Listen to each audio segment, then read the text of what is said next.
Hi, Natalie. Hi, Michael. Thanks for coming this morning. I'm so glad to be here. Well, good. Well, as I said, just relax. There's no mistakes. But we're going to start off with a little um, bureaucratic necessity first. And I'm just going to ask you to state your full name and when you were born. Natalie Lynn Barlow, Uh-huh. November 22nd, 1942, in Covington, Kentucky. Okay. Oh, I didn't know you were born in Kentucky. Southern girl. I'm from the South. That's why we get along. I'm Virginia and Florida. Oh, that he is. Yeah. So, all right. Well, Natalie, I want to ask you when you moved to Jerome and where did you come from? I moved here in the fall of 1973, and I came from Davis, California. Oh, yeah. Okay. I had a lady partner, and we had 5 kids between us, and 2 kids that were just with us, and she was in law school at University of California in Davis. She was a first-year law student, and so we lived together in a big house with our kids. Yeah, and I was teaching. I graduated from University of Kentucky in social group work, and so I was there on the campus, out on the lawn, doing social group work, which meant to me just talking. The groups were ex-convicts and veterans, returned veterans, and so that's we were there doing our thing with our kids. But I was the house mom; she was the student, Okay. And then we heard about Jerome. Yeah, who? This was in Davis? Someone Yes. in Davis knew Yes. about Jerome. Billy Bedard and Mary Mark Armstrong. And they, at the time, came to visit us, and who was also visiting us, Billy Bedard was in this group of people that were in one of my groups, or I say my groups, but the group, us. And he and another fellow also, and another fellow, there were 3 of them, and we became good friends in addition. And Billy Bedard and Mary Mark were together, and they told us about Jerome, because this is where they were before they came to California. Oh.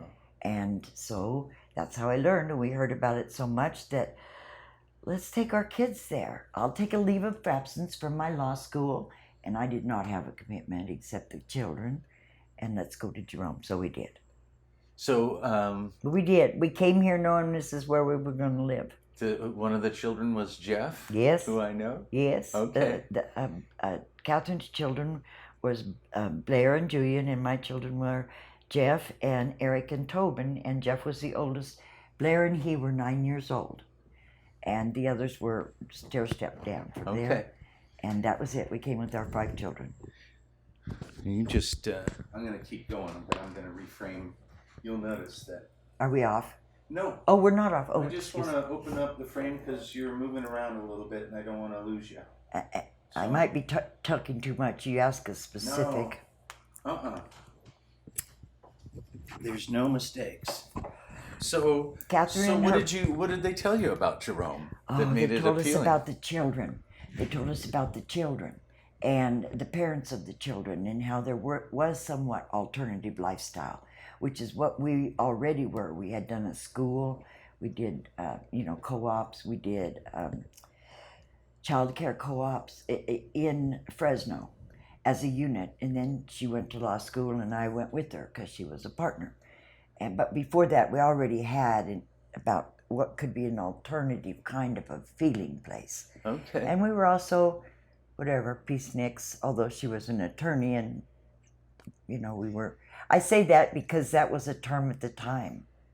And so we came here because we were told that the people here were peace-loving, fun-loving, musicians, artists, writers. They had come here from other places, and they loved their children, and children were a mainstay here. Huh. And energy was given to them, and we went, oh yeah, we'll take our 5 kids and go there. So that was it. And just that it was so kind. The people were kind, and it was small. I say there was like 125. People say no, there was more than that. But to me, that's what there were. And so with this small group of people, there were a variety of views, but there was an underlying, what I was told and we were told to come here, that was true. Okay, and this was 73. 1973. And I'm here because that's the same feel, although it's upamped and gone through so many different wonderful changes. That is the feel here. It's community. Yeah, absolutely. So, so you got here in 73 and you found a place to live. Where did you? Well, we came into the Gulch, and so Okay. therefore we had friends in the Gulch. And so we stayed until we found our place. With we caretaked places in the Gulch. We stayed with friends, and until we did find our place, and that was uptown, at the Walsh Apartments with Don Walsh, and that's where we. That was our initial paid rent place. But we were here for a while, in this little room here, and in this little room here in the Gulch. Okay, and obviously it proved to be as good as you were told. That's true. Yeah. That's so true. So you never thought twice about leaving. No, I don't. I haven't. And even lately, thoughts cross my mind. And I think, look out, and I see everything. I go, no, Nat, it's just because you don't want to work. And you better get to work. Because here it does take that. Well, speaking of work, what did you have to look for a job when you got here? Well, yes.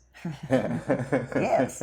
I cleaned houses, and I cleaned the town's restrooms and the fire station. It wasn't as big as it is, but I did have that job later on. The old one where grapes was? Yeah. Yeah. So we just cleaned that ourselves, but later on we got the big one. That was one, but I did. I cleaned for wonderful people. Winnie Foster is one where I would sit, and she would tell me the stories. I mean, she was like 90 at the time. And Thelma Farrell. I was with Thelma Farrell. Oh, so these were old timers They were left old over timers. from They the were mine. people. Yes. Okay. See, I'm getting excited, but That's it was all right. so wonderful, and the pay wasn't a whole bunch, but it was enough. Yeah. And because I had 3 children, they had commodities where they gave us honey and oatmeal and really food. Wow.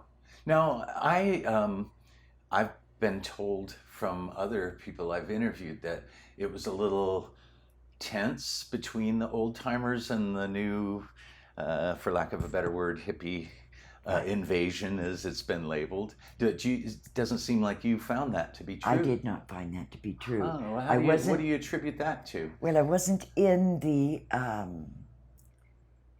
as it progressed to have government, meaning town hall, right? I mean, have that be official. I wasn't involved with that in the early days. Okay. I became involved later, and by then, we were all here. Right. Yeah. You know, And how old were you when you moved here in 73? I can't do the math. well, here it is. I think I said I was 41 when I got to my house up on the hill. Okay. And so I must be in, that was 84. So I was, 31. Oh, wow. Does that, see, math is hard. But me too. But it was thereabouts. Okay. So you were just. Gee, was I that young? I'm just thinking. I thought I was older. you were just starting your life. Well, I was, and I had one whole life because I have 3 sons, and they're all. I mean, they have a father who's still alive, and so that was a whole story that really did help frame my next 2 or 3 steps. Okay. And in coming to Jerome, and so that was a story, and then here was a beginning, asking about jobs.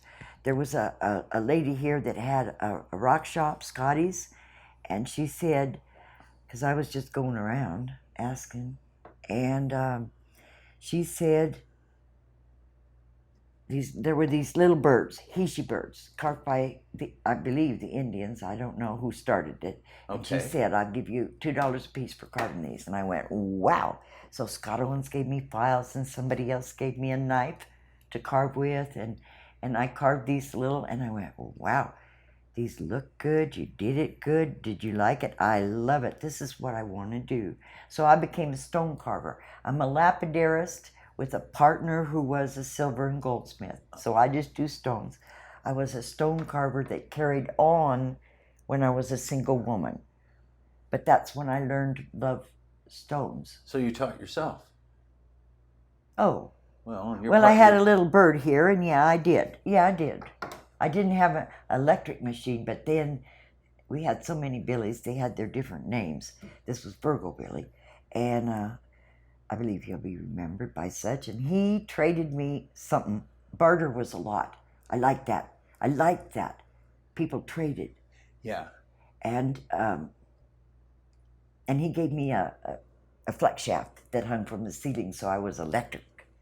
Then I could go with little bits. Okay. But at first it was a file and a penknife, and it was started in the Gulch mainly because from there came, I just had so much inspiration of all the people that were here that were carving, were baking beads, were playing music, were writing, Yeah, so did the town feel like it was alive and bustling at that time? How many people do you think were here when you first got here? See, my estimation, I'm told it's incorrect.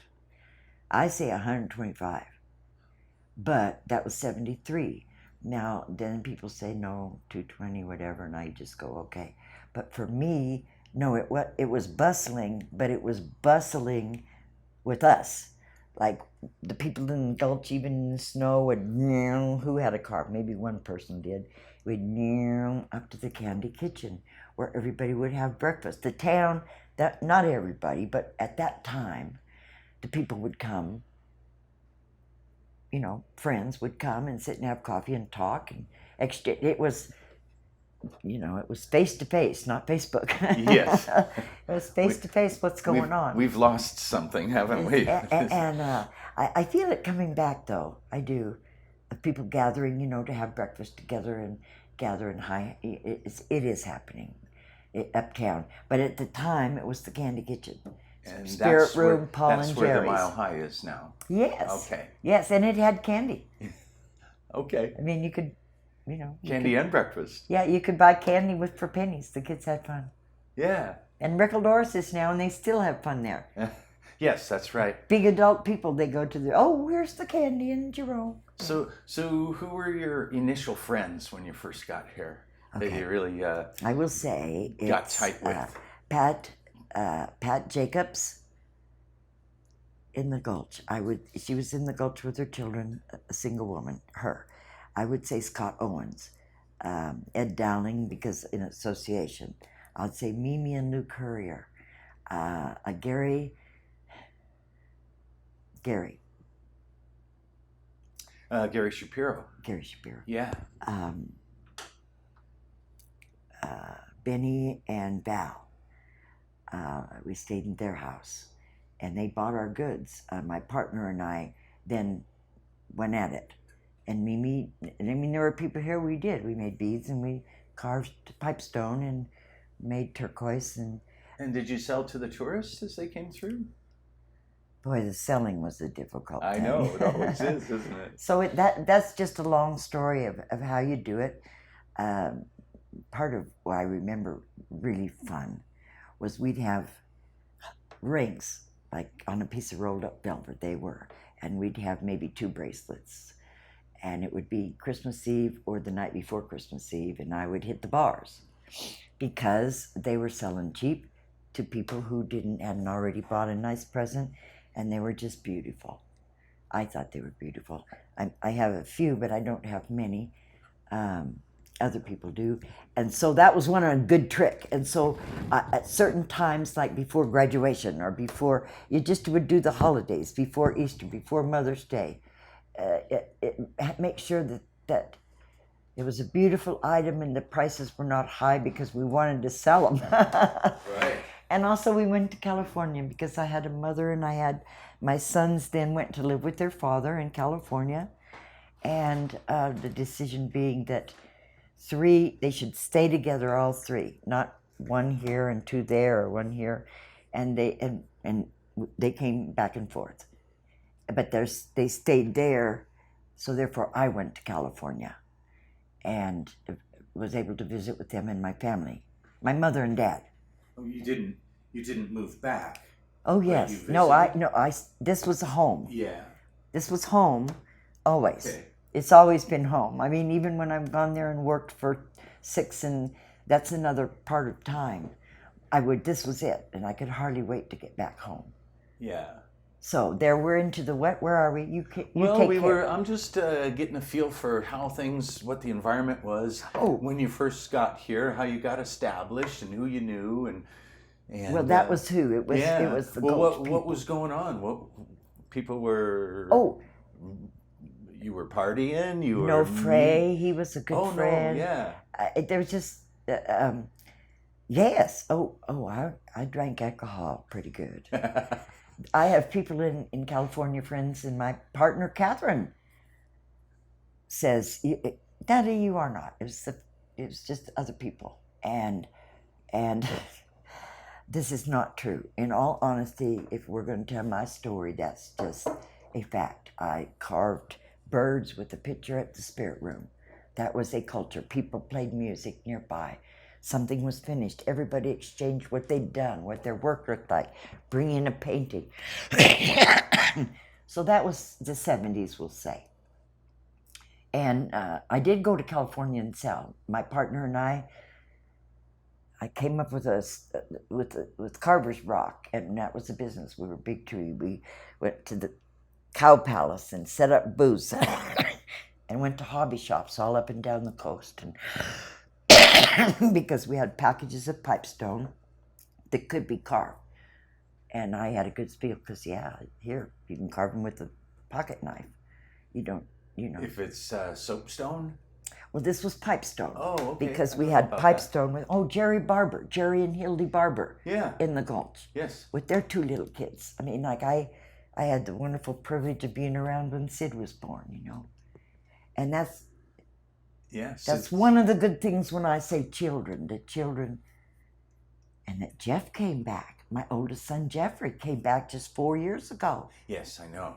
And that was a big thing because previous to this, it was a lot of good visits. And I had my house up on the hill from 84. I got that as a single woman with 3 children. And they let me have it. I had to go through 3 different sit-down interviews to get it. And I just think it was supposed to be. They didn't even ask me, how are you going to do this or what? I did tell them how, but my conviction was real, and it is real to this day. And even now, Jeff came down last night, and we were talking about what's next going to be done on the house. And he got me in a good place. He marveled. He went, "See, look at all this, Mom." And because I'm going like, what's next? Who's going to do it? And how am I going to afford it? Right. Because I'd like to make the money, and I want the person doing it to be the foreman, not me, kind of thing. Yeah. So throughout the work on the house, that's how it's kind of been. But also with kind, wonderful people who wanted to help restore a house. Yeah. So that's the 80s, though. The house is the 80s. So I lost track. Well, let's back up. You were telling me some interesting stuff about hanging out at the spirit room, and everybody was kind of trading their artwork and stuff. So I assume there weren't a lot of tourists or a lot of shops where you could sell to tourists back in that time, not like today. No, Scotty's Rock Shop was my one in-town thing. Okay. She said carve birds. I carved them. She sold them. Turquoise Spider, I think, was here. I think they bought some of my stuff and helped me out a lot. Yeah. I don't know when that was, but in town, no, there weren't. There was Sedona, and I made a couple trips with a handful of carvings over there, sold them all at good prices, and said, I'm not going to do this again. I can walk Cannery Row as Jerome, Natalie from Jerome. That's when I'm in California, I'm Natalie from Jerome, and my cards.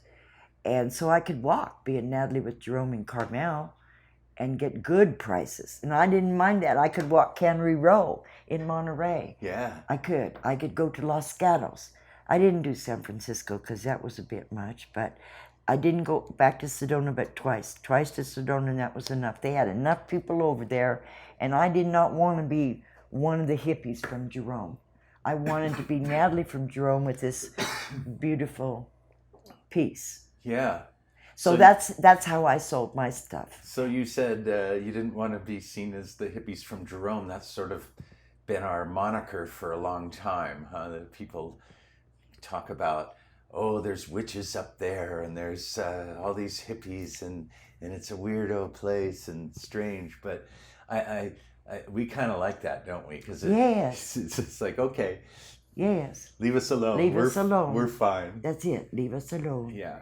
And the only time I went to Sedona was kind of when I was desperate. But I had other desperate means that were more fun than that.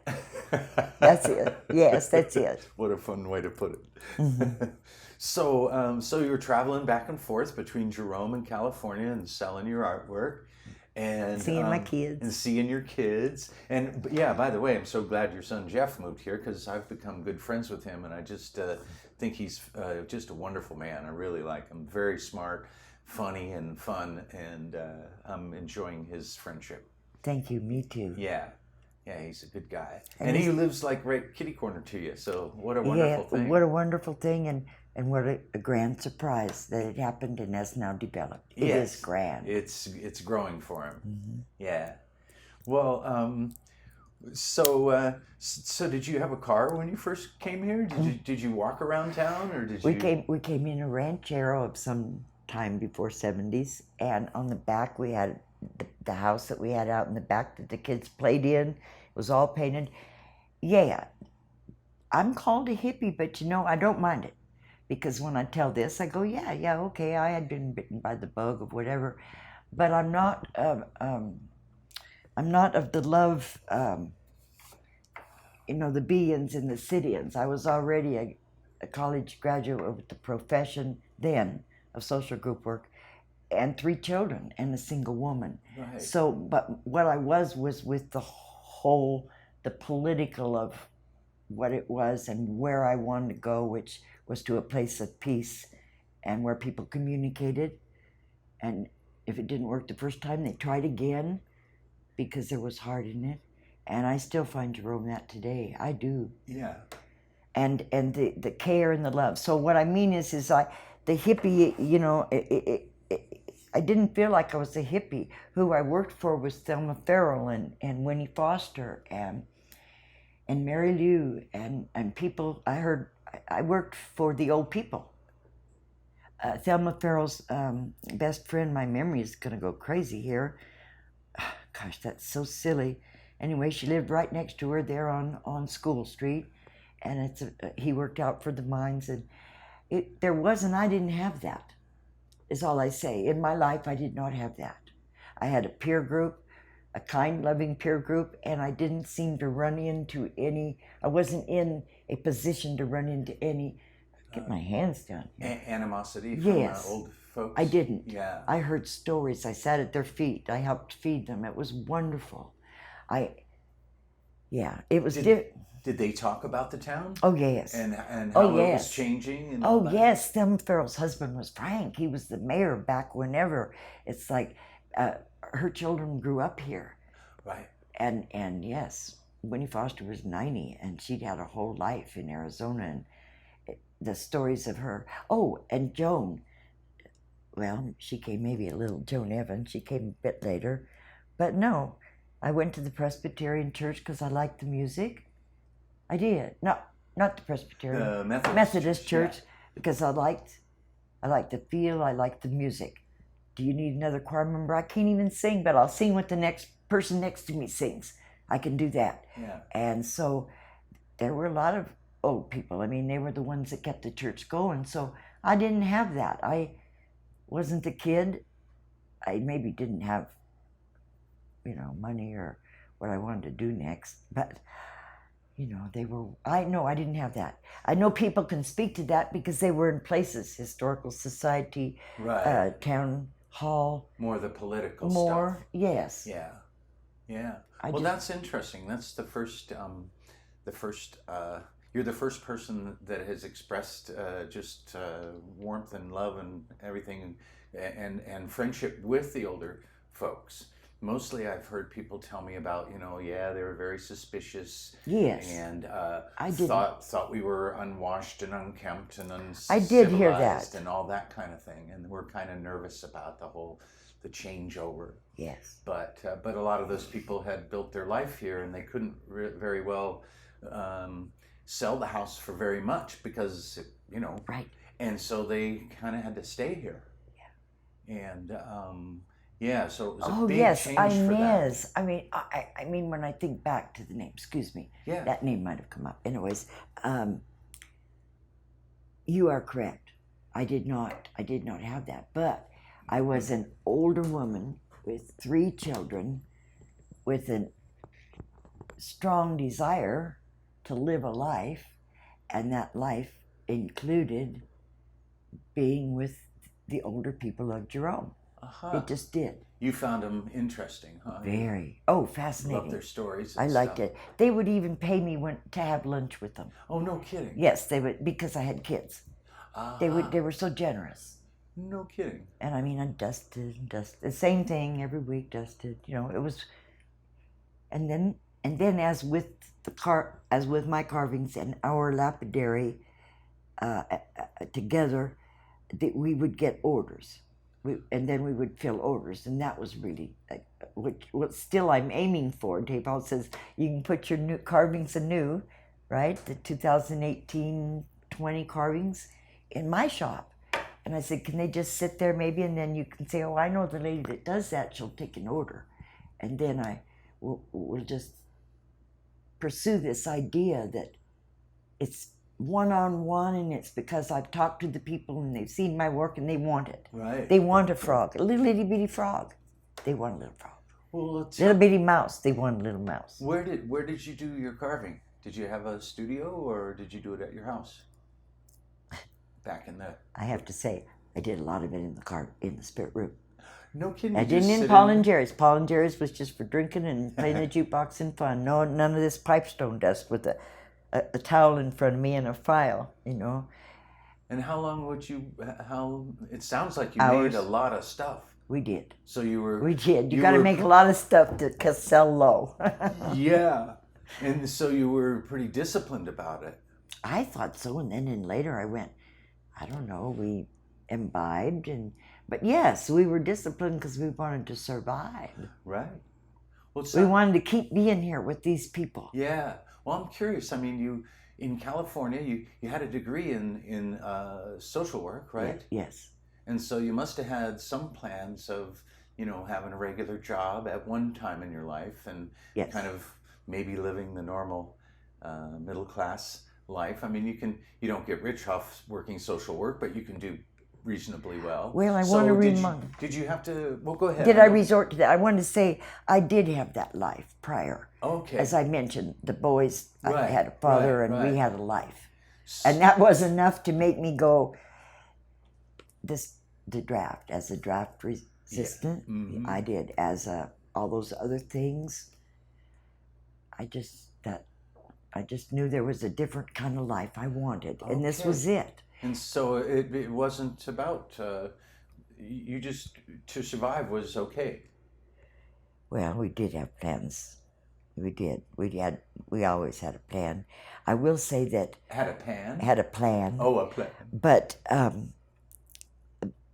I will say that in California, as a single woman, I did do social group work with Innovative. Carter was president, so there was money. And that's a lot of what I've done, have been Innovative funded, like this, like you, funded programs for people.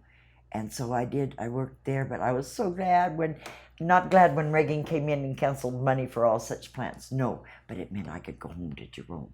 Gotcha. Because I was both carving and doing this social group work, which was for youth. Okay. Yes, deinstitutionalization of status offenders, 12 to 17-year-olds. Yeah, I guess what I was getting at was you didn't want to be in the rat race. You wanted to. You always. It seems like there was something in you from the beginning that was looking for this much more peaceful community, children, about family and friends rather than career and money. Yes. Yeah. There was an idea for a career. I mean, now I say I'm a stone carver. People will say, oh, you're an artist. I go, well, I like to call myself a stone carver and a lapidarist because those are two things the tax people will accept. It's why not? I don't have to be an artist. Right. So I am still a stone carver that started in 1973. Oh, that's funny. I always say I'm a painter instead of an artist. Well, then you understand. Yes, I do. The delineation there. Well, I figure it becomes art when someone buys it and is touched by it. Then it becomes art. It's not really up to me to say. That's it. Does that make sense to Yes, you? it sure does, Yeah. Mike. It sure seems does, presumptuous of me to call what I'm doing art until it has an effect on someone. It sounds like you're saying the same thing. And that is that with the critters, it's like I just wait for them to put it on their finger and look at the face, which has a smile. Yeah. And then they go, oh, they smile. And it's just a little piece. Have you always worked in miniature? Yes, in terms of being a stone carver, but I'm getting bigger. I brought some to show you. Oh, maybe good. off. Let's see one right now. Did you bring one? I did. I did. Is it a big deal to? Well, yeah. Okay. Well, we can wait till later. Thank you, Michael. All right, Thank no you. problem. I brought it to show you. I didn't know on camera or not, but I did bring it to show you. Okay. Well, I've seen one of them before. You did? They're very small. You did. You saw one? You gave a couple to Rosa, and that's where I saw them. Glad you did. And they were, I think they were medals. So you must. These are medals because as a single person, I had to come up with a thing, and that was what I was referring to casting. That not everything, but what you look at has a mold. This cup has a mold. I'll bet it's not individually done. Right. And so it was the mold, the casting. And I went to Monterey Peninsula Junior College and took this class specifically to learn how I can make molds. And therefore these little carvings that are individually done can become 12,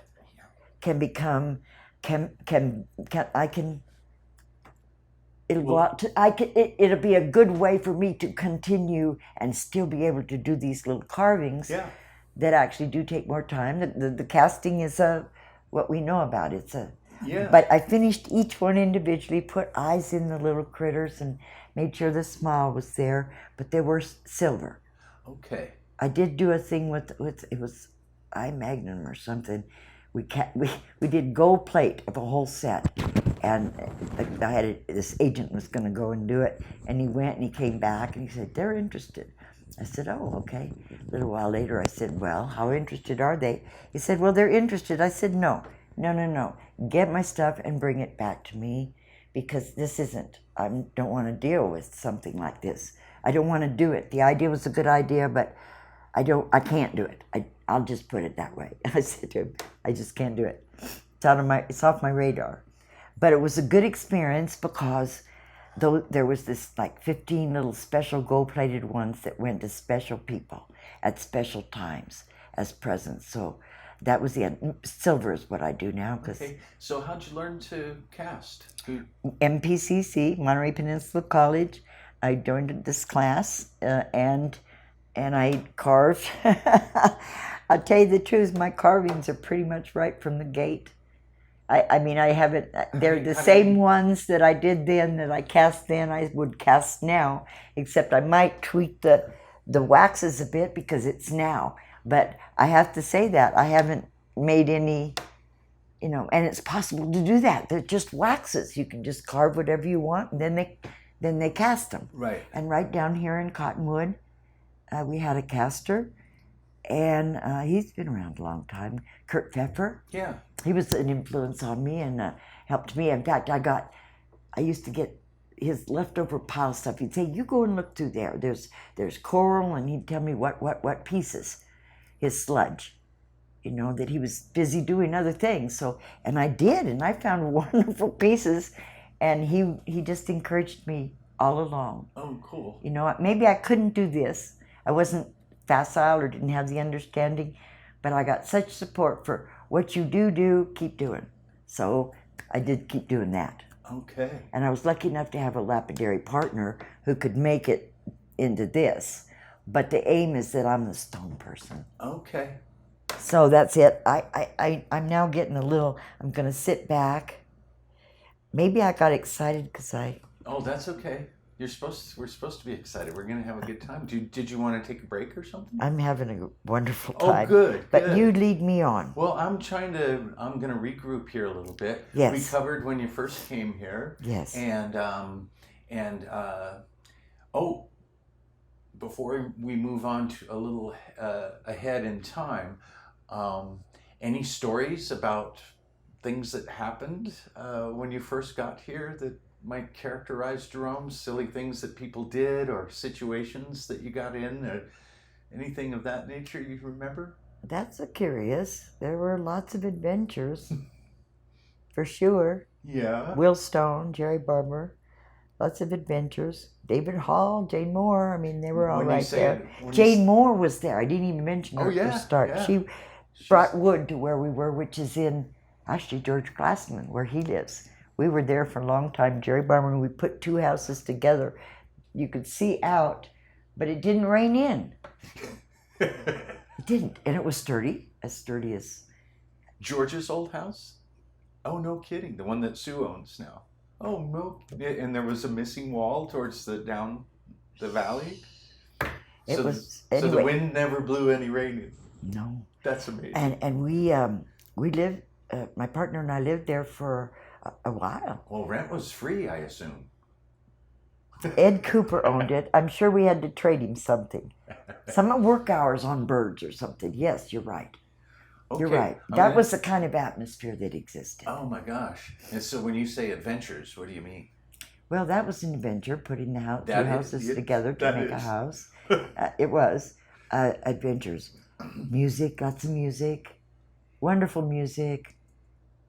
Did people play only at the bars, or did No, I'd people say that play was in people's in houses. people's houses? But because the Spirit Room and Paul and Jerry's were gathering spots, Right. as I said, was the Candy Kitchen.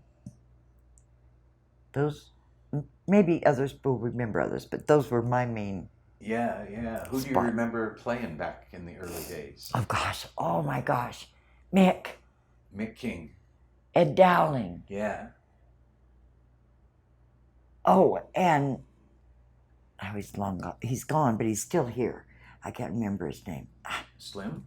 Oh, Slim for sure. Oh my gosh, Slim.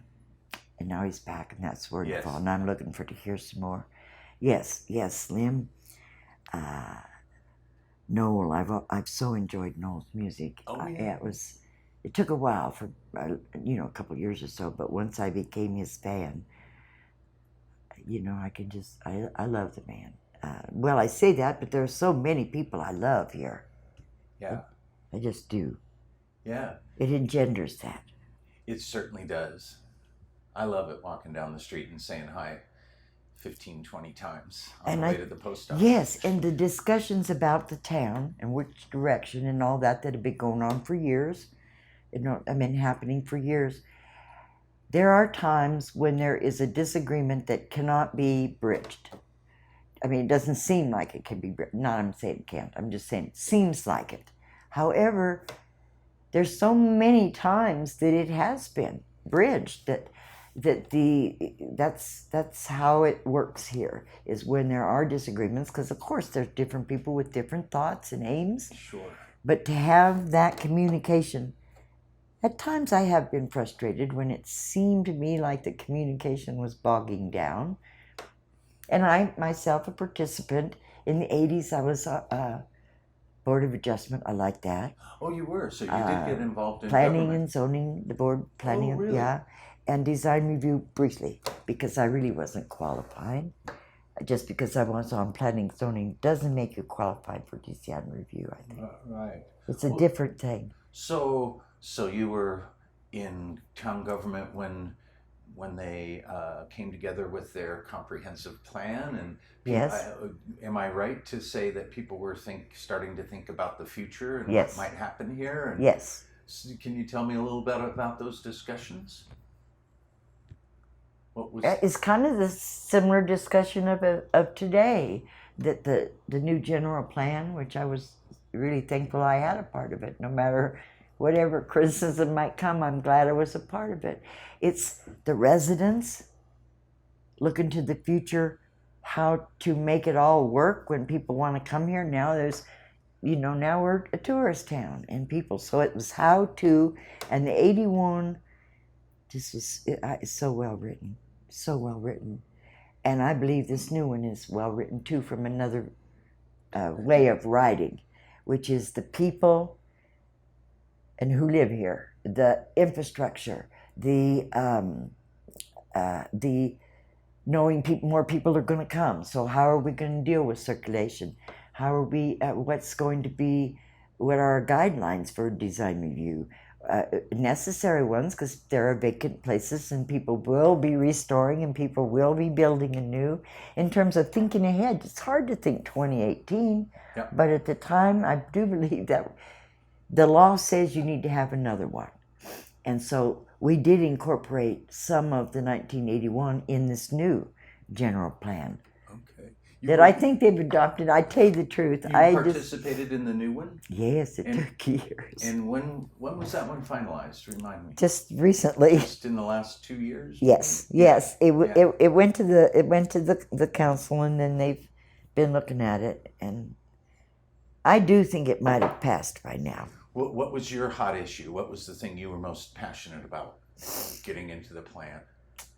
I had one that I didn't understand really why there was not more enthusiasm.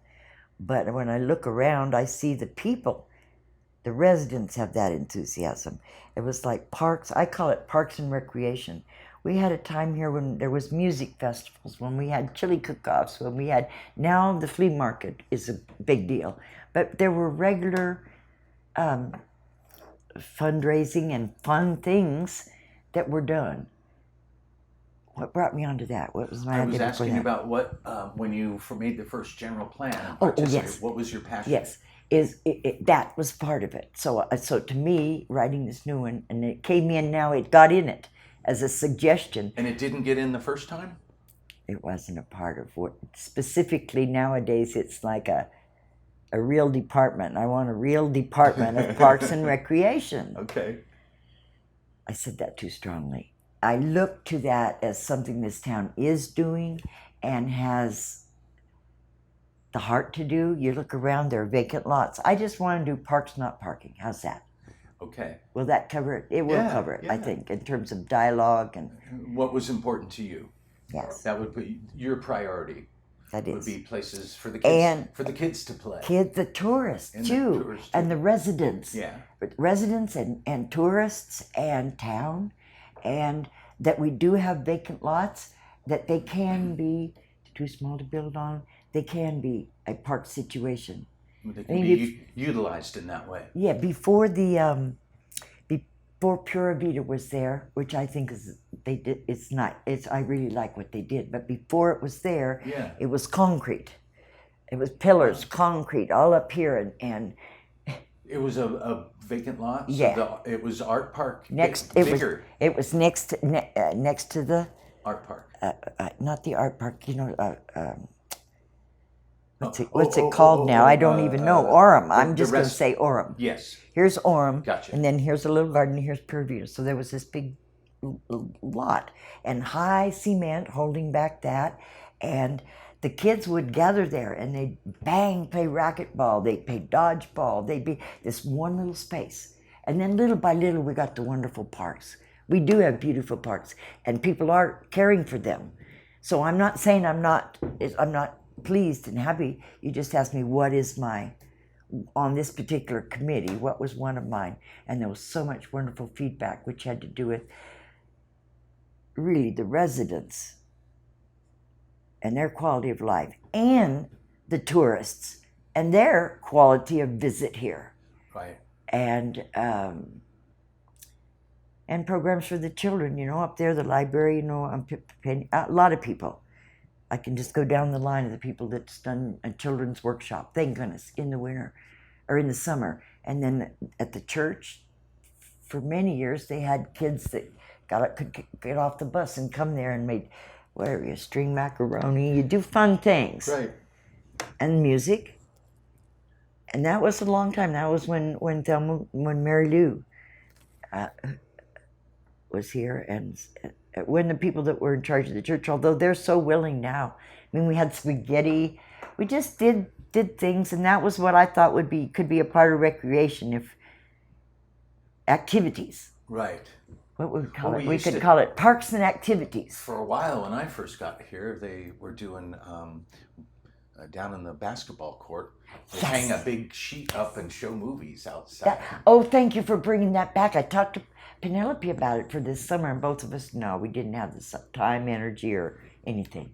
But it was we remembered it Yeah. as really something that it kind of is missing, because the Humane Society does it down in that beautifully restored, I can't speak enough for Mary Wills and her restoration of that building.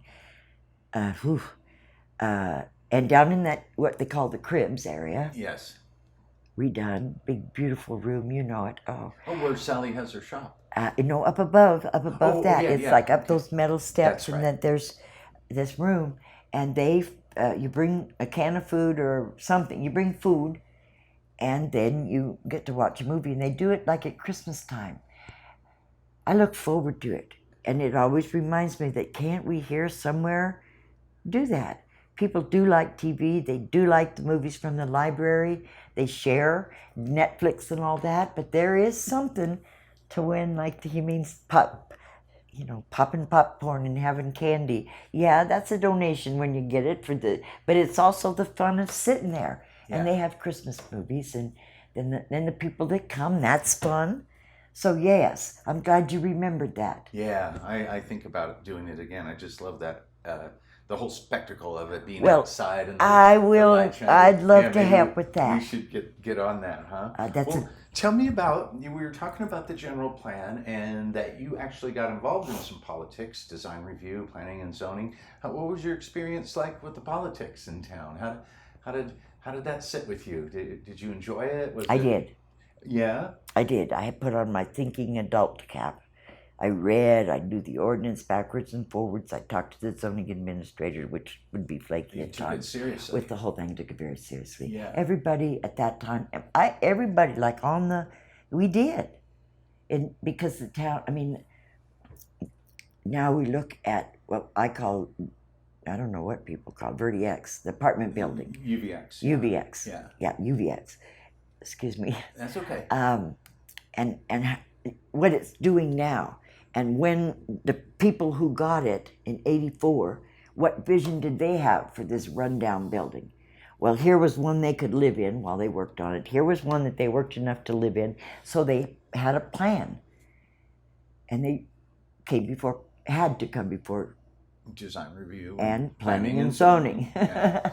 which I was on. So to watch that building show what the person who bought it and dreamed it is a wonder. And it's a wonder because there's a parking lot down next to the Catholic Church. Yes. There's a parking lot. Yep. Now, the apartments that were all restored and give housing to people, they didn't in '84, '85, '86. Now they worked on getting them, but one by one by one. Now it's all apartments. Yes, it came to it. We did agree that was what you could park there on the street, whatever it's called, grandfathered parking. But the front, which they had to be a restaurant, to be a bar, maybe to be retail stores, that had to be dealt with. Yeah. Somehow that had to be dealt with. It was not grandfathered in. Uh-huh. Those uses were what they were. Now, I don't know about today's ways, but I will say he didn't like it. It cost a lot of money, but he had to make that parking lot. Yes, I remember going through that. And the thing, Michael, is that people don't know to park in there. I mean, No, they it's don't hard to think to find. park in there. Yeah. But it is there. And more people park there than they did last year. And more people park there. So I just, in terms of, that's the way the town was at the time. It was what's opening, businesses opening, people coming, wanting to build houses, abiding by this and that and the other. Yeah, okay. Tell me about getting your house up I on the would boardwalk. like to tell you that story because my life here in Jerome has its segments, as many do. It has this segment, then it has this segment, and then it has the My House segment. Yeah. And that I got the house in 1984. and the Restoration Commission, the people that were up there had a say in who lived in the houses. They okayed me. I had friends, but they did okay me. And then I went before the Historical Society, and to this day I praise Peggy Tovery was the president, and Carol DeWitt, Carol Whitner, and some old timers. Voynich, Ellen Voynich. Yeah. They were the board, and they listened to me, and I told them this, and this. Look, let me stop you for a second. The Restoration Committee? Commission. What was that? The Restoration Commission. The whole piece of land was owned by Phelps Dodge. Okay. Did that include the boardwalk? Yes. Okay. Where the physical boardwalk is, and then your house is up one more street. Yes. On Magnolia. Magnolia. Yes. The parcel, one big parcel, had to be subdivided. Right. And it was subdivided so that the Surgeon General's house was its own self. The United Verde became its own self. I don't know if Surgeon General. I better not speak of that. But the apartments, our like maybe 10 Victorian houses, 3 of which were livable. That was a part of it. We went up to Jerome. The warehouse was a part of it. Hold on a second. Oh no, or the warehouse might be in the county, like Sherry McMahon's house is in the county. So when it was subdivided out, Yeah. then we had this parcel of land. Hold on 1 second. This is looking funny. Oh. Okay. Okay. Put that on, Mom. Go ahead. So the Restoration Commission was the Historical Society had the caretakership of it, you would say, from Phelps Dodge. They got to say who was there. They had the ultimate say. Thank you. That's correct. Okay. They administered it, and so then we got together. Those of us got together and got the down payment and got the monthly. Each one. I mean, that all got figured out. So we were one of the first housing cooperatives. We were there's a name for it even. Anyway, we were a housing cooperative. We were incorporated. We bought this land as a unit, all of us doing our thing. Oh. But for me to get that's later down the line. In 82, 80, 79 maybe, I don't know how far back that part of it went. There's plenty of history on that. Then the Restoration Commission was, by the Historical Society, said, okay, you live up there, so you give us first your impression of who wants to live in these houses, who will really do it. And so then they voted, and yes, it was me, just me, single lady with I could do it. I felt I could do it, and 3 sons. And I do say I think the 3 sons had bearing on it. It didn't prove to be as they did in their teenage years. Came and went, but they did a lot of work on the house. But it was just mainly me. But I went before the Historical Society. I was teaching in California. Part of my way my house got restored was that I had a friend in Monterey County who was director of Monterey County Special Education. And what she would do would call upon me to be an intern to help, because they were always trying to do new programs, and autism was one of them, and that was a big one. A couple of years we worked on that. University of California had programs. Their educational came up. My friend said, as director, said, let's try it out in our county. Let's try this one out. So I would go out there and be in wonderful, wonderful classes. And a couple times I was just in the plain old special education, which I enjoyed. You know, the kids from this age to this age, the kids from this age to this age. And I did enjoy that. So because she was my friend, she placed me in places that would be good, that I'd say yes to, and with a pay that would be good. And my mom lived in Monterey, so I was able to stay with her, watch her. My home was in Jerome. But I mean, that it was. And so all monies I earned, I sent back and came home. I would be out there for like 6 months, say January to through summer school, August. And most every summer I was out there because we would do special programs. I say special, meaning some of them did get put into the system and some of them didn't. But, I was out there maybe 9 months one time, but that was way too long for me. I told her I cannot do 9 months away Right. from Jerome. So that gave you the income that helped influence their decision to let you. No, I told him this is one of the ways I'm going to earn money, Right. but I'm going to be there. I'm going to live there. Yeah. You know, my kids and me, we're going to live there. And how can I say it?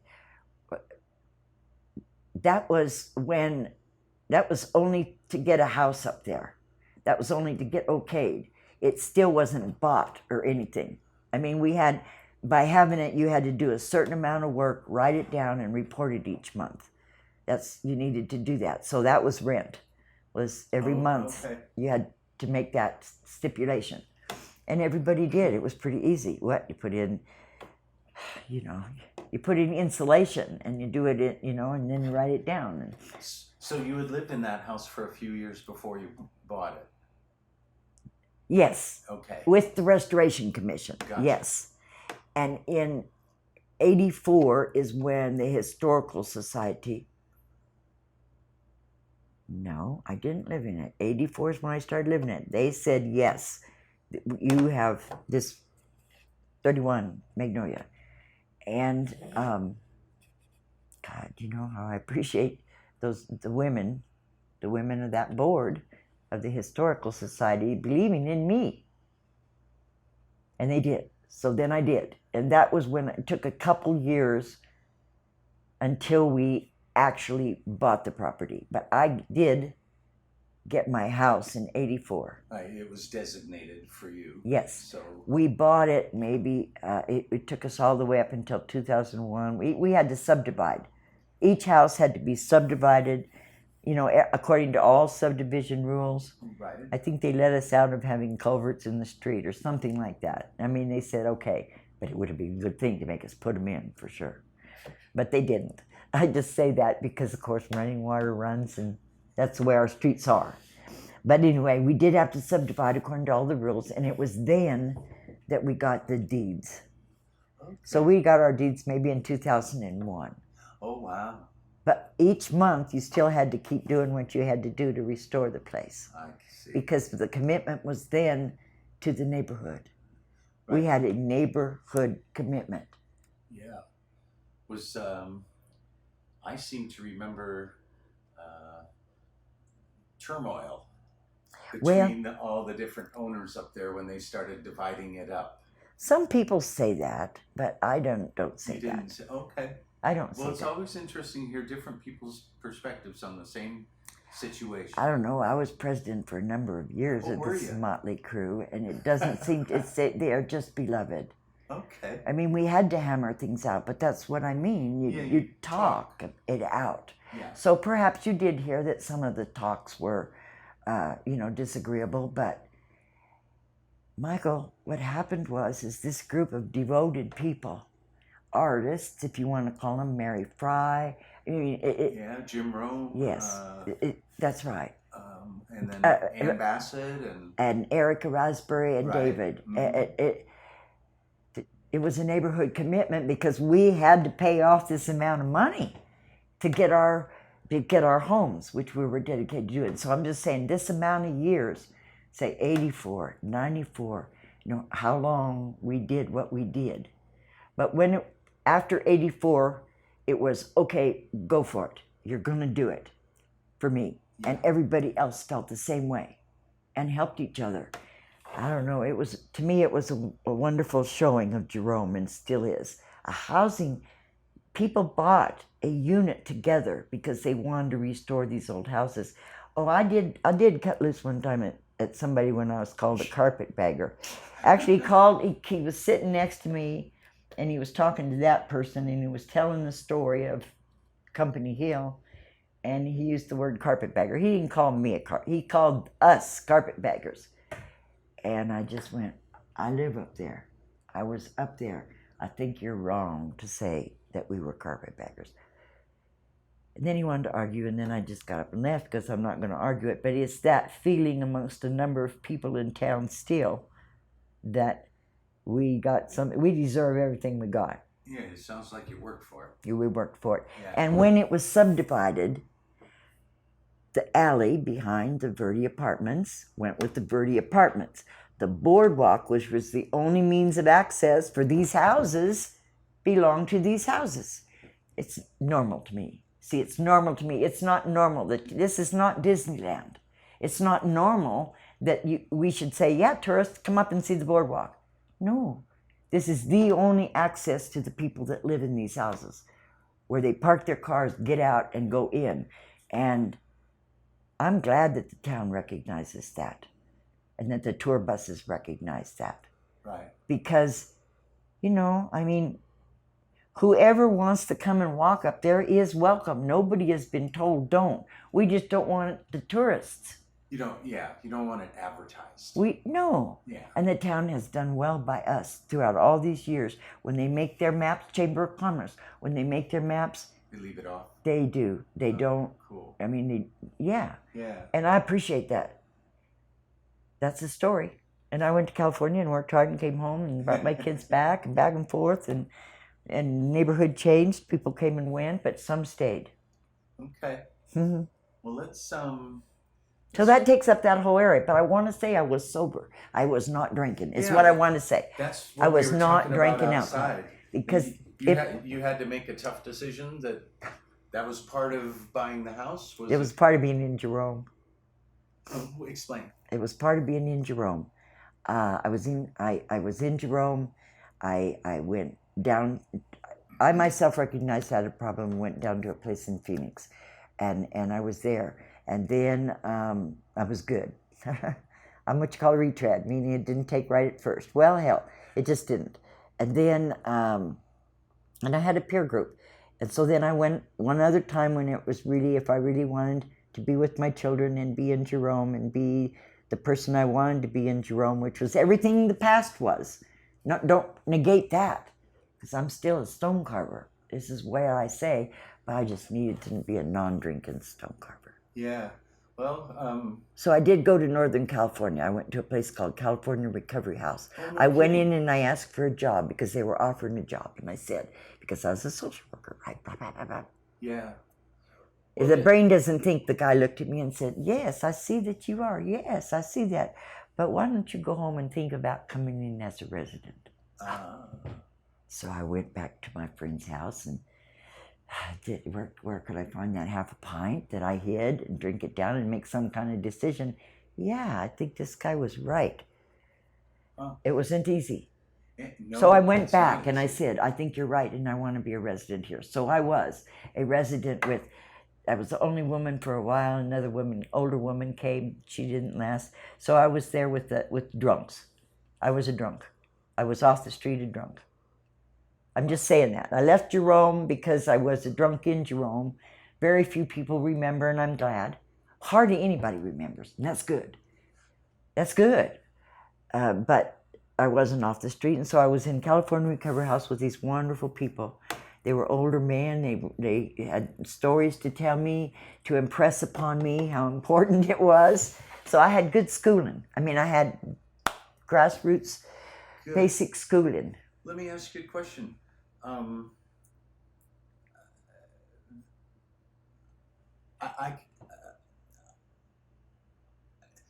It's tempting to drink in this town, and I have my own Right. issues with it. Right. I don't feel like I don't know. You want to meet your friends and socialize. Yes. And the only place to do that is at the bar. Yes. And it's really easy to get a bad habit going. Yes. And I've criticized myself over the years for my habit, and I still kind of wrestle with it, although I do better. But do you think it's pretty common? Wouldn't you agree that alcohol is a big temptation in this town? I'm curious Yes. if you have any ideas about, if you can add to my thoughts on that, about why that is. Well, I will say there's a lot of wine about nowadays. And that seems to make a difference in the general social and drinking habits and such, wine. And also, I think it's gotten better. I think bartenders pay attention and don't let I think there's a, I think it's gotten better. I can remember when the officers, the police, would actually give people rides home, Yeah. because not run a number on them. And Yeah. I don't know what it is today. I just think it's gotten better. And I don't know why it is. I can't say why it is. I don't know why. I know that it interrupted my life to such an extent that I really couldn't do what I wanted to do. I could not do it. I was dependent upon alcohol to hold myself together throughout what I thought had been trials and tribulations, and good times and bad times. A lot of laughter comes with drinking that beer. Yes. It does. Well, I was told over and over again, you can't go back to Jerome. You can't go back to Jerome. You will fall. I went, no, I'm going back to Jerome. Maybe not this moment, but Jerome is my home. And to this day, it has been that. I still have a peer group that drinks. However, I'm an AA person. In California, I went to AA as regular as I possibly could. I came back here, and I was the only girl from Jerome that went down to AA meetings in the valley, but I did. We actually had an AA group up here in the church. Oh. And yeah, we have noted, no, we have people that were in that group that went on to do wonderful things, that were not doing wonderful things and went on, got sober and went on, did wonderful, from that little old church group we had. I'll be damned. But that fell because it needs people to keep doing it and all that stuff. It needs to keep doing it. And, right. But I went to the valley. I worked in the restaurant down there next to 1012 Club. I worked there as a dishwasher, and I wore a bandana because I sweated. And he told me, you can't wear that bandana.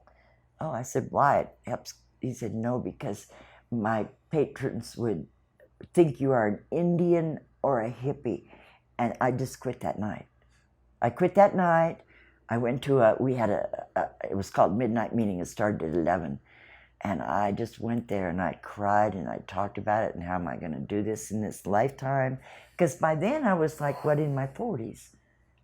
Way in my 40s. I really was. And they just did what they do. So I'm a proponent of AA. But I never did stop being Natalie a Jerome, which meant, yes, I did have some different, but I just took what I could use and I gave back my experience, strength, and hope.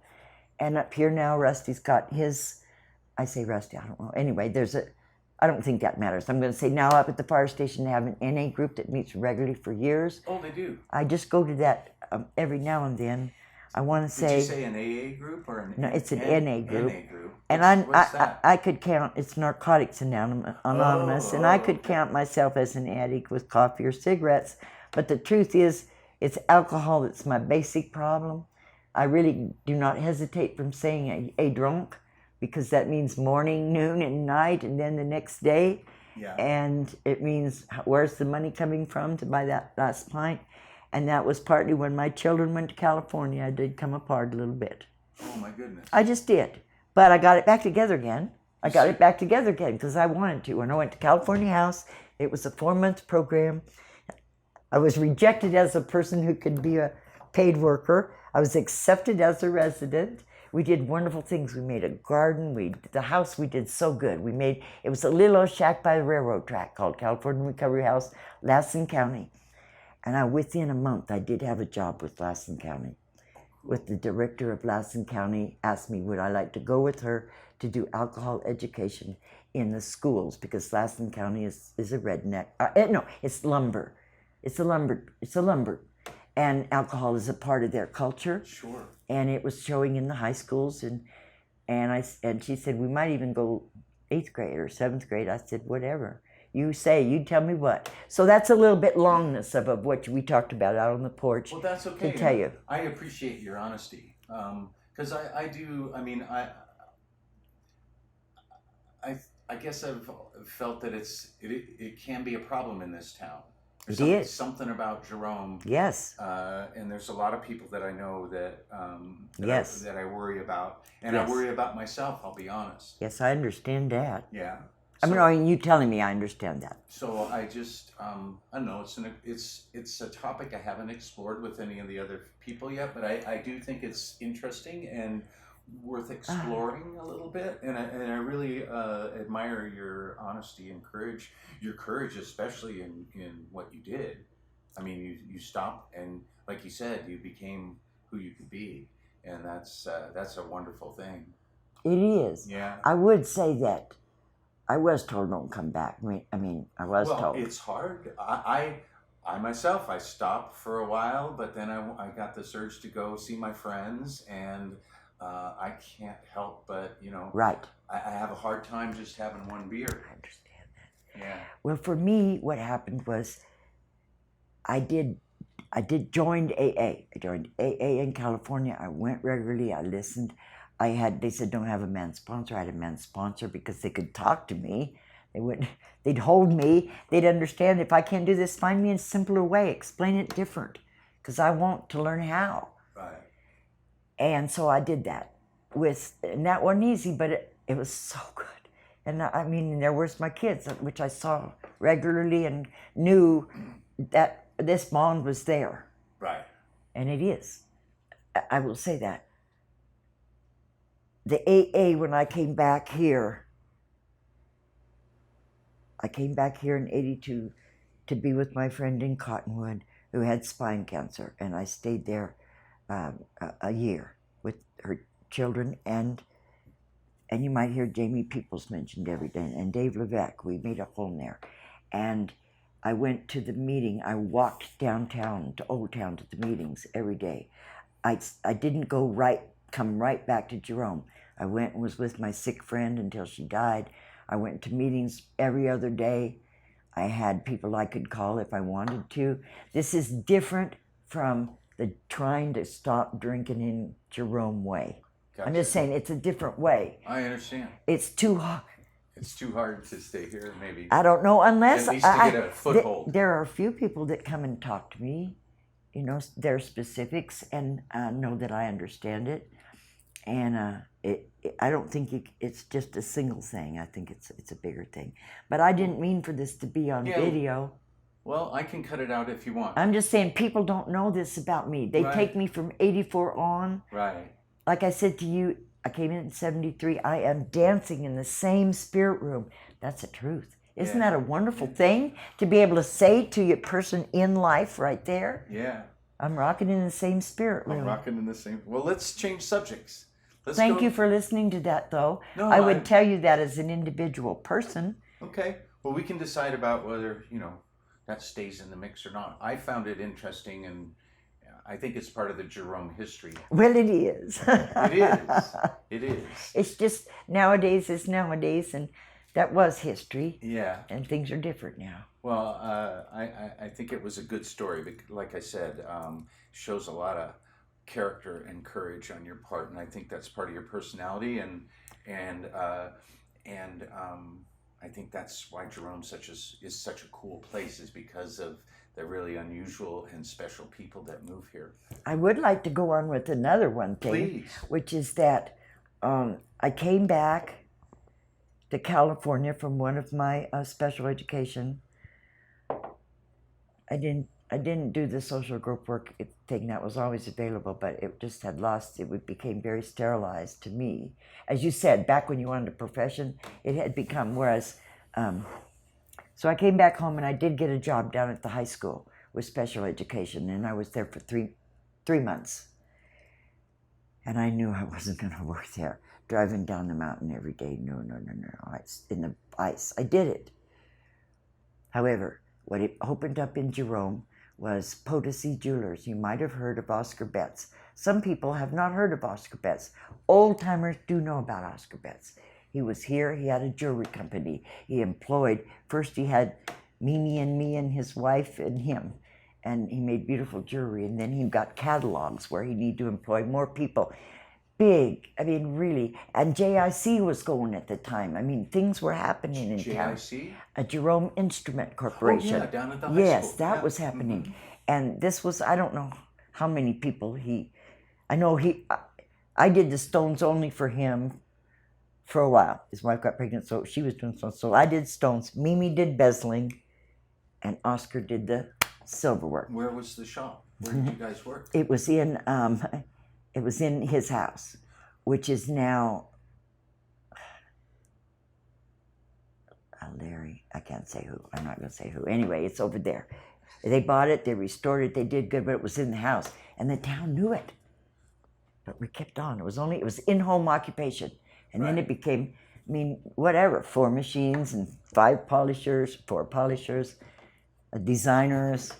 I'm doing the Stones, and one person next to me maybe. We like the Stones were really what I did, and so this lasted for I believe like 7 years. I want to have this on record. Oscar Betts never did me wrong. He never did me wrong. He's a bit notorious in town for his business practices and the way he went about paying people and such. Okay. But he never did me wrong. He always met his payroll with me. He shared his home and family with me. And he played beautiful music. He and Ed Dowling and Mick, beautiful music. Oh, what did he play? Guitar? He played the fiddle Oh. and the guitar, and he wrote music. Mm-hmm. Oh, no kidding. No, I hadn't heard of Oscar Have Betts. you heard of the Innocent Bystanders, maybe? I have heard that, yes. Well, Oscar Betts was a part of that. Okay, Ed Dowling told me about that. Yeah. It was a good time. And also, Oscar Betts had this group going. Well, when it became apparent that it was not happening to go on, it wasn't going to go on. It had a good run, really good run. I mean, I'm proud of that. I'm proud of Potosi. It just so happened that it didn't happen. Oscar went his way and did his thing, and then I became again dependent upon my carving. And I had a studio up in the Hotel Jerome, the whole front, back rack. It was nice. It was a good little place. And the fire department said, yes, we can get you down. We have a ladder that can get you down. So therefore, the town let us be there. And I had the corner shop, and it was neat. My kids remember it. We remember it. It is history. And then I joined with Scott Owens, and I got the shop out at the 300 level. It's the Public Works. It's owned by Fordham. What are their names? Who owns all that property? The mining company. Yeah. Yeah, McMoran. Them. Yeah. McMoran, yeah. Oh, in those old buildings out there, where the parking is. Here's now? the parking lot. Yeah. And then right here, there's these old buildings. Yeah. And here's Public Works. And then here is this. If Scott wasn't there, I'm sure they'd have got me out of there. But Scott's got big marble sculptures from history from years. Isn't Scott still out there? He and I both have our shop out there. Oh, still? Oh. You can come one day. I would love to. It would be nice to come. I want to get my workshop. It's been a storage room for Jeff and Terry because not to pay $500 down the valley, put it in there. That was okay. And it was okay with Scott and McMorrin, just fine with him. And then here's my little itty bitty machines. So Jeff just last night even told me we're going to get it and like reorganize it where I'll have my big table with my stones out. But I wanted them to have a place. I wasn't out there. I have in my home, I have my flex shaft and I have my little critters and I have a polishing machine at home. So I'm not out there doing what I love to do is work the lapidary machines and do all that. But I'm not doing it. Oh, in the Gulch. Michael Lanning. Yeah. He has been a supporter and he gives me so much inspiration and encouragement. Yeah, I just saw Michael for the first time uptown at Paul and Jerry's. Yeah, he don't come up much. Yeah. If I'd have seen him, I'd have hugged him. He's a nice man. I like to go down there because he has a beautiful history story. So then we could say that I was an EMT with the fire department for 20 years. You were? Yeah. No way. Yeah, sure. volunteer EMT? You know nursing and No. resuscitation and all Yeah, that stuff? all that. You got to go and certify and be every 2 years. You got trained by the volunteer fire department here in town? Yeah, well, we all were trained by the certificated people for sure. No kidding. Because the policeman, who I believe at the time might have been Ron Ballator, was the only EMT as a part of his training, the only EMT in town. The firemen were not. They were firemen.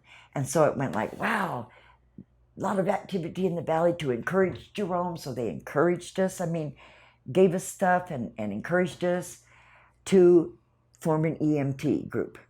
And so there was like 3 girls, I say girls, 3 women and fellas. And yeah. And that's so we did so that the fire department could be called on emergency call and know that they could help. Right. As the years went on. This was in maybe 79 or 80. David could say more. He knows more about that than me. Actually, I don't have the dates of that. Oh, no. I say he was my chief for 20 years, and he agrees, so we'll just say that. Dave Hall.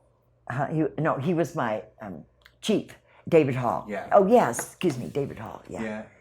And so I wanted to just put that in. Thanks.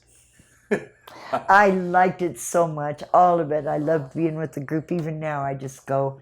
I used to take them like upside down cake or something to tell them how much I appreciated them because we are fortunate. Yeah. Well, I want them to make a banner that says the insurance rates on your house are lowered because we have such a fine fire department. Yeah. That's one of the truths. Yeah. Well, so you were going out. Did you have some pretty serious emergency? Oh yeah. Occasions? We did, but not like it is now. They have so many calls now. We didn't have that many calls, but they were up the mountain. That usually Drunks. They were down the mountain, cars who missed a curve. Oh yeah, somebody went into a tree and burnt up. That happens quite often, doesn't it? And then there was the flyers up on the top, the gliders. Oh, the hang gliders. Yeah, there were a couple of those accidents. And then there was down the hill, driving bang, and that off the road or into something. And in town there, people would fall and get hurt. And residents too. So I think it takes a special person to be able to arrive on the scene and not know, what are you going to see? But you were comfortable with that, huh? And it was a good team. Okay. I just emphasized the team part because I know now they couldn't do what they do now without the team. Right. And then it was a real team. But we were all new. At the time, it's changed, but at the time, Verde Valley Fire, out there on your way to Western Drive, out, Verde Valley Fire, they were our supporters and safeties.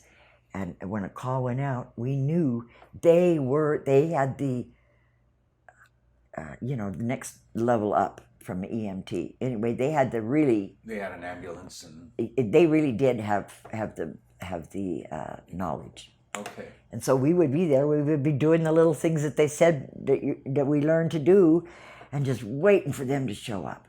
I tell you this truth. I myself was many a time so glad to see them show up, because we could then turn it over to these professionals, right, who had this in their department for quite a while, paramedics and what we now have. Brandon, he was the youngest EMT. I'm proud of Brandon for how he progressed in his profession, because he did until he got to be a paramedic. And we had a paramedic in this town who at age 17 decided that's what he wanted to do, was emergency medicine.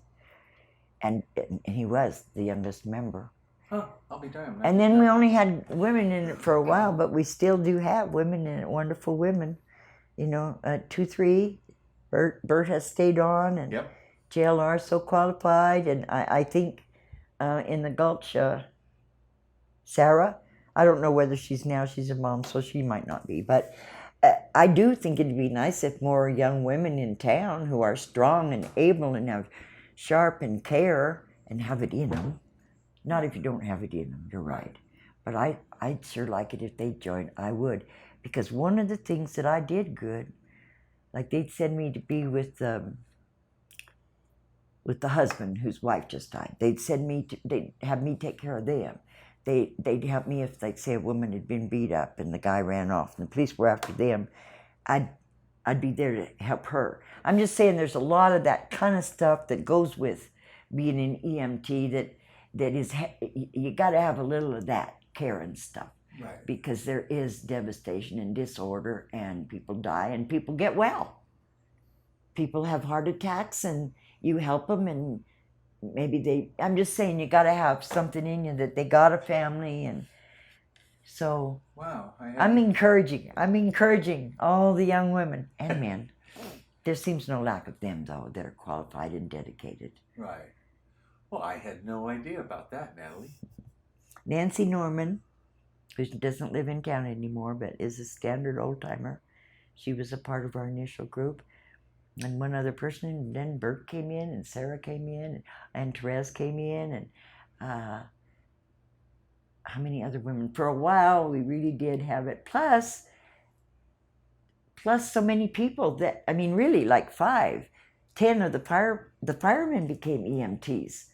So it wasn't just us doing it over here by ourselves. The firemen were in on it. Right. That's enough of that. I just wanted to add that as a part of my 20-year experience in Jerome. I had no idea. Well, you probably saw my face looking like I'm trying to think of what other stuff that we haven't covered, and I'm thinking of a time period. I'm thinking of are there any stories from the early days that you feel like that people should know about? Before we move on to no, but there sure was a lot of support and kindness and goodness and working out. I mean, even among drinking people, when you get rowdy, working out, communication, caring, and working things out. And I stick with that and hope that my feelings of Jerome continue to be the way they are, which is people are doing it. Do you think Jerome attracts certain types of people nowadays? I mean, nowadays it's such a variety. Okay. But I do think, certain, well, I think in the early days it was definitely the people that were to be here, came here, and those that didn't left. And those that stayed. There's this wonderful song, Rosa sings it, those who come to dance will stay. I forgot it already, but it has to do with coming to the dance. And if you don't want to dance, you stand and watch. And if you don't want to stand and watch, you depart. The dancing's going on. Right. That kind of thing. Okay. And support of each other. The competition wasn't amongst silversmiths.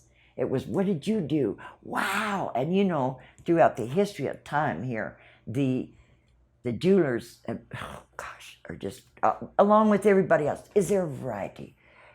To me, there was a turning point in the history, which was back 80s, when people came here that had jobs elsewhere, but could do their work by computer and at home. And so they did that. They might have to leave, but there were a number of folks that were able to establish home work. Right. Yeah. And I thought that was cool. And when that was a changing, evolving thing. And then they're just people of all, they're just people of all textures and... Yeah. They seem to have something in common. They do. We do. How would you describe that? Well, I don't know. We get back to the business part, and I have certain feelings about that, about the businesses in town. And I support the businesses in town. I give them full credit for opening up and making bigger and all that, but I do think that I love the homegrown businesses, and we got them. Go down the line. There's homegrown people who live here, have their business downtown, are able to do that. Like the Jerome Lumber Company. Wow. People from Gold King started this lumber and wood. Anyway, that's a little bit of homegrown, but on Main Street, I kind of don't like it when they live elsewhere, don't even live close elsewhere, right, and have a manager who doesn't live here. And I kind of have a rub about that. Okay. So those are not the people. Yeah. They might love Jerome, but those are not the people. I do think that people work down there and then they come up here and work and then they want to be here and there maybe isn't a place for them. I think a lot of people not a lot, some of the people that really have the heart to be here, gosh, they find their little nook, they work and do their jobs and have been here for years. Yeah, I see people come, if they make it past 2 years, they're probably here for good. Mm-hmm. It takes a little while for them to decide that this is really the place for them to be. And it seems also there's a little bit of the locals kind of deciding if they're the right person. Well, now that's interesting. That's interesting. I could only think of one person over time, maybe two over time. Then I went off the mountain, just off the mountain. Give us a break. Yeah. And it wasn't my saying that made it happen. It was the behavior of the person and their own personal decisions, and Sure. the people around them. Sure. So I will say maybe in that sense. If they're not supposed to be here, they'll get booted off. That's an old saying, but I don't know as to how much is the influence of the actual neighborhoods and people and such. Well, it's a bonus, I think, of living in a small community, because we have to live with each other, face each other, and Yes. And so things get sorted out. You know. That's a good way to put it. I like that way. That's the way I'm going to think about it too. Yeah. It gets sorted out, because when I say variety, at one time there was not the variety that there is now. I mean, there's more people have other different occupations. You know. So you're saying it was a little more musician, artist, jeweler, writer. That's it. I want the writers to come back. They are here. Yeah. No, they're here. I don't negate that they're here. I heard it at open mic that somebody told me, and I'm going to go this Wednesday. A lady read poetry. Yeah. And that she had been there before. Yeah, because she's been there. I've been sitting in with Lori. I'll be there this Wednesday, I guess. Then I'm going. But there's a lady who's done poetry 3 times now that I've been there. You know, I just think, wow. Patrick used to do it. Patrick Lincoln used to do it. Oh, I love to hear him read. Yeah. Like he's got a big presence. Yes, he does have. And quiet though. Very quiet. Well, I'm trying to think of what we should talk about next. You got any ideas? Okay, you had a time frame. I thought that was good. We did stopping drinking, pulling it together, slow re-entry. Slow re-entry. It was slow. Slow re-entry. And then we had that time frame, and I've told you what I did then. I did potasy, I did my carving, I got my shop with Scott, I did fire department, I did, and then after 2000 and all, California became more important because I had an aging mom and dad. And, not too shabby. They lived on the Monterey Peninsula, though, which was really nice because that's a beautiful place to be. I know, I've been. And if you're not in Jerome, then that was a nice place to be. And my children were right around the bay, and, right around Monterey Bay. And so I was out there for periods of time. Taking care of my mom, or being with my mom, I'll say, which is wonderful. I'm glad. I am glad. And she knew I missed Jerome. Her and my dad came to Jerome. It didn't matter. Funky little down here where we were, funky little over there where they would come. And my son last night told me, I had their picture up on the wall. It's a picture I took of them visiting Jerome. And Jeff said, he was really proud of you, Mom. And I went, really? I never got that. He just told me one time, thank you for taking care of your mother, but he always did set up the mechanical, because he was a mechanic, for me to do my carving outside. I had a station that would grow, and he liked that. So I'm going to say, yes, Jeffrey, you are correct. But I had a kind of little bit strict upbringing from him. And my mom, I was my mom's girl. He was my stepdad. So I didn't get what my brother got. I just had a strict upbringing, but I'd had the paper lowered and the eyebrows, and that would be enough for me to pay attention. my brother would say, "How come you don't get in trouble?" And I'd say, "Because I don't do what you do." He never did say, because you're a girl, you don't get it. He never did say that, but he could have. Because I did not get disciplined. I just had strictness. Huh. So But I mean, I didn't get, physical discipline. Right. So what you were saying is that in 2000 you started spending more time in California to take care of your Little mom. bit. I would say Yeah. that the months would be, and I would then take positions with the regular special ed. I would do special ed classes that were wonderful. I mean, they were like groups of 5 and 10. It was a good learning. I was a learner. People. I had some things good to bring, but got a whole lot. So I was doing that on the Monterey Peninsula. And then again, as I'm telling you, all money gets sent back home to do the house. Right.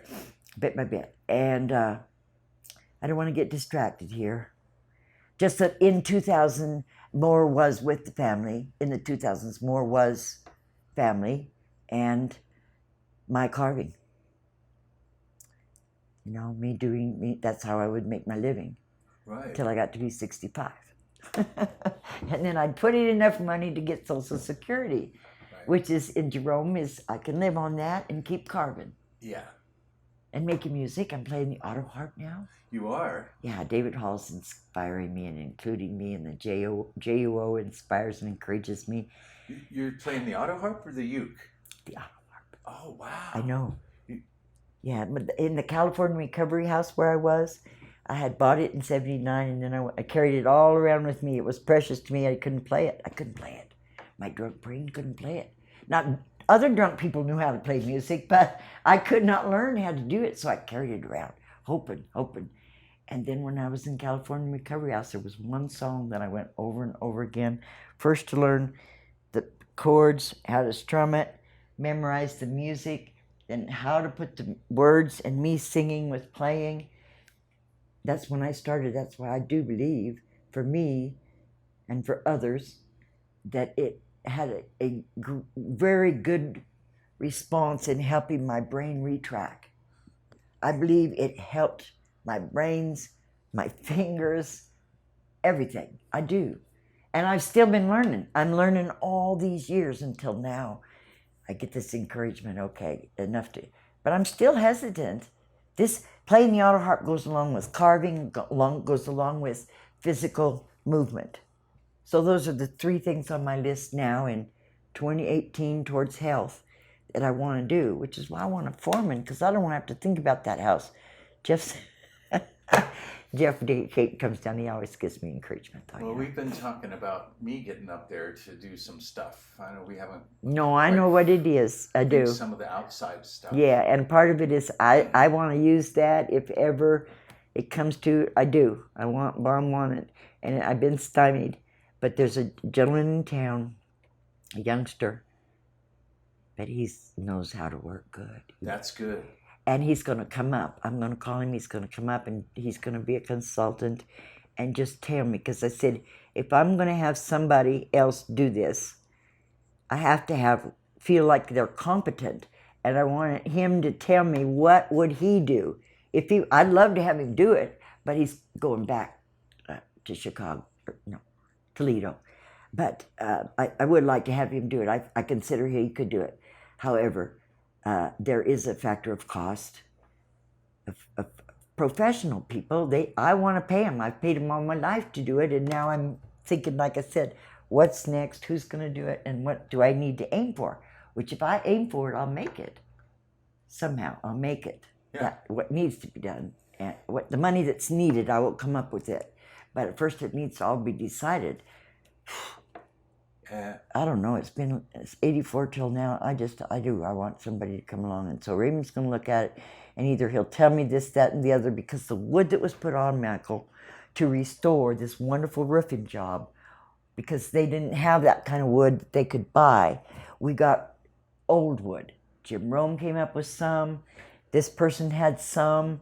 Old wood has been saved around. So that's what's put on, but it's funky. Yeah. And it needs to be, I think, I want it to be last married. They say it has to be caulked. I'm going to caulk it and then elastomeric it, then paint it. It's I don't want it Hold sand. it together. I don't want it sand because it's so old. You sand it, then it just takes all that much more absorption. Like, why sand it? Well, To a professional. yeah, I'm a painter. You don't ask me that question. Oh, I don't. Okay. Well, I would sand it, but See, I know because you're a professional. I prime it real good and caulk it and then paint it. But we'll talk about that later. Okay, you got me off there, but you can get a little bit Yeah. of my personality. Well, what's your? You can cut that. Don't worry about it. I'm trying to think of where we should go next. Yeah, I think we've covered it. I got a question for you. Okay. What would you say if you were to talk to Jeromans 50 years from now? What would you tell them about what they should know about Jerome and how they? If you could put a message in a bottle to Jerome 50 years in the future. I would emphasize what I have already about communication and kindness and love and exchanging and working it out till you get it. I would include emphasizing the diligence and the dedication of the people that have done town government here throughout the years. And of the 50 years from now is going to be so different. But I would emphasize that whoever decides these things needs these qualities that were already here, that helped get it to be the way it is. The people that say, okay, I'm going to be on council, say, okay, I'll be on a board. Those things, those parts of town. The fire department, the public works. I hope they get a raise. They work so hard. But I'm just saying that those people, they're diligent people. And they have foresight, and if they're 50 years from now, those are things I think they're going to need because the space will have been taken up, either by parking or buildings. I prefer parks. And so it's going to be the little jewel that it is 50 years from now. And I think we'll still have water, and we'll still have this wonderful fire department. You think it'll stay? Yes. Keep its character? Yes, I do. Why? It's what we were talking about before, why people come here, the people that come here, and why they stay. People who stay do stay. You say 2 years, and the people that don't. And then there's always those that come back. Yeah. Like, I do want to put in here, this is for the record, my friend Catherine, who came with me in 73 with our children, Catherine Campbell, who was in law school. She went back, finished her law school, worked in California for many, many years as a civil rights activist for women, children, convicts, oppressed people everywhere. And she did that. And now she's recently a widow. She just bought the house on the boardwalk, the one house that's for sale. We call it Cindy Macy's, but I want to call it Catherine's house now. Oh, wonderful. So both of us in our 70s, she is returning, and part of it, and bringing her family, Blair, Brooke, the children that were here. And so she's coming back. So my pal is down on the boardwalk, and it's something. She just had back surgery is why she's not here. And people said, why'd you buy that house? She can't walk up down the hill. I said, I went with her to California. It was a hard decision. Like maybe the triple time she's had her back surgery. It's a hard story. Yeah. But enthusiasm, yes. I got a story for you. Yes. How your story you just told me spreads out. You know that Slim is moving back here? Oh, yes. And you know why? Because he came back to help Cindy get the house that your friend is buying in order. Yes. And when he came back here, he fell in love with Kathleen. Yes. And so he's moving back here again, which I love too. Because when he was gone, there is a group who speak of Slim, just speak of Slim. He's here. Oh, I saw on Facebook, he's up here in Nashville. Yeah. Oh, now he's back in Portland. So your friend moving back here brought another old Jerome back. Yes, and I would say I got a real wonderful thing happened. He came up with Kathleen to the house to do the last minute whatever take. And I'm right down the road. And Slim did help with my house. He painted. He worked with Jeffrey. I think they did the steps. I used to go down and sit in the corner of his music room, and just sit there like I didn't want my eyes to look at him. I just wanted to be not there and listen to him practice. And then little by little I'd look, but it's still quiet, and just hear him doing. And so, with that, I will say, when he did come back this one time, he and Kathleen, in the rain, walked down to say hi.